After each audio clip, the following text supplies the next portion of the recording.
آج کل جو ہے وہ طب نبوی کا بڑا پرچار ہے، بہت زیادہ اس کو بنایا جا رہا ہے. کلونجی سے کوئی علاج ہو رہا ہے، کوئی اجوا کھجور سے ہو رہا ہے، اور کہا جاتا ہے کہ یہ طب نبوی ہے. اور بہت سارے اس طرح کے پروسیجرل چیزوں کو بھی کیا جاتا ہے. اس کی کیا حقیقت ہے؟ رسالت مآب صلی اللہ علیہ وسلم یا اللہ کے جو پیغمبر ہیں، ان کا اصلی منصب کیا ہے؟ لوگوں تک دین پہنچانا. خود رسالت مآب صلی اللہ علیہ وسلم نے یہ بات بہت اچھی طرح واضح فرمائی ہے. آپ کو معلوم ہوگا کہ مدینے میں جو واقعہ پیش آیا وہ حدیث کی معتبر کتابوں میں نقل ہوا ہے اور بالکل صحیح ہے کہ وہاں آنے کے بعد پہلی مرتبہ آپ نے دیکھا کہ کھجوروں کو گابا لگایا جا رہا ہے، جس کو پیوند دینا کہتے ہیں، عربی زبان میں اسے تعبیر کہا جاتا ہے. تو یہ واقعہ جب پیش آیا اور رسالت مآب صلی اللہ علیہ وسلم نے دیکھا مکے کے لوگ باغات کیسے لگائے جاتے ہیں بہت زیادہ واقف نہیں تھے.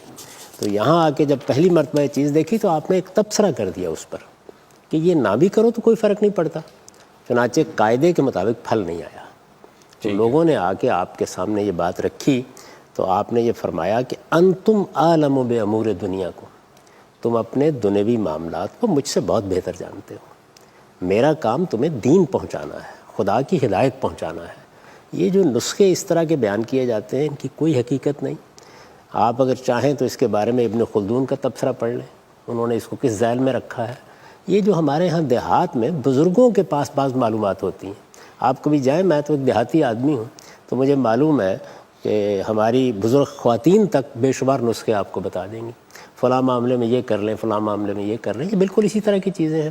پھر بعض روایتوں سے معلوم ہوتا ہے کہ رسالت مآب صلی اللہ علیہ وسلم جب آخری مرض میں تھے تو اس میں عرب سے بہت سے لوگ آتے تھے اور کہتے تھے کہ یہ دے دیجئے، وہ دے دیجئے.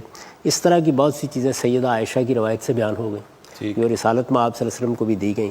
تو یہ اس طرح کی چیزیں ہیں، ان کا نہ کوئی نبوت سے تعلق ہے، نہ انہیں طب نبوی کہنا چاہیے. یہ اللہ کے پیغمبر کی شخصیت کو خطرے میں ڈالنا ہے. رسالت مآب صلی اللہ علیہ وسلم ہمیں دین دینے کے لیے آئے تھے، اس میں آپ کی ہدایت، آپ کا اسوہ، وہ ہمارے لیے واجب الاطاعت ہے. اس طرح کی چیزیں اسی طرح تحقیق میں آئیں گی جس طرح سے آپ مختلف دیہات میں لوگوں کے تجربات پہ تحقیق کرتے ہیں.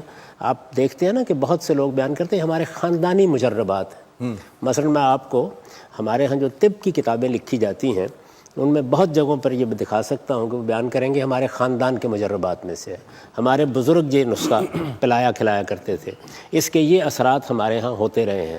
یہ اس طرح کا تجربہ ہے. آپ جدید طب جس کو آپ ایلوپیتھی کہتے ہیں، اس کی تاریخ کا مطالعہ کریں تو یہیں سے پیدا ہوتی ہے.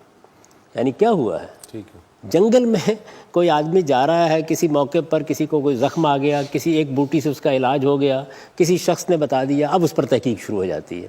تو اس طرح آہستہ آہستہ ہم یہ جان لیتے ہیں کہ اس میں کون سے اجزاء مؤثر ہیں، کون سے غیر مؤثر ہیں، ان کو کیسے استعمال کرنا ہے. آپ دیکھتے ہیں کہ جب اس طرح کی کوئی دوا ایجاد ہوتی ہے تو وہ کئی مراحل سے گزرتی ہے. بالکل، یعنی اس کے تجربات کیے جاتے ہیں، دیکھا جاتا ہے اس کو راز شکل میں، جس کو آپ خام دعا کہتے ہیں، اس میں اس کے دینے کے اور طریقے ہوتے ہیں. پرانے زمانے میں دعائیں خام شکل میں دی جاتی تھی، یا آپ کے جو شاندہ خیساندہ سب اسی صورت میں دیے جاتے تھے. آپ جانتے ہیں کہ ہمارے ہاں جو پرانے اطباء تھے وہ تھوڑے تھوڑے عرصے کے بعد آپ کو خلاص کرواتے رہتے تھے، جس کو جلاب دینا کہتے ہیں. تو یہ بھی ہوتا رہتا تھا. آپ دیکھتے ہیں نا غالب نے چھٹی لینے کے لیے درخواست لکھی تو 3 دن مسل سے پہلے، 3 دن مسل کے بعد، 3 مسل 3 تبریدیں، یہ سب کیا دن ہوئے. وہ جلاب دینے کا ایک طریقہ تھا، اس کو بیان کیا ہے. تو یہ سب جو ہے مسل ہیں، یہ تبرید ہے، یہ چیزیں ہیں، یہ قدیم طب ہے. یہ تجربات ایسے ہی ہوئے.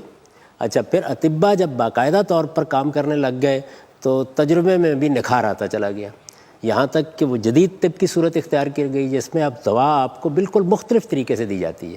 یعنی اب دوا خام شکل میں نہیں دی جاتی، گھوٹ کر نہیں پلائی جاتی. اب اس کے وہ چیزیں اس میں سے الگ کر لی جاتی ہیں جو مؤثر اجزاء ہیں، اور وہ آپ کو پھر ان کی مقدار طے کی جاتی ہے، اس کے سائیڈ ایفیکٹس کیا ہوں گے سب متعین کیے جاتے ہیں. تو عذرا کرم رسالت مآب صلی اللہ علیہ وسلم کو اس معاملے میں نہ لائیے. یعنی یہ اسی طرح کی چیزیں ہیں، ان کو اسی جگہ رکھنا چاہیے.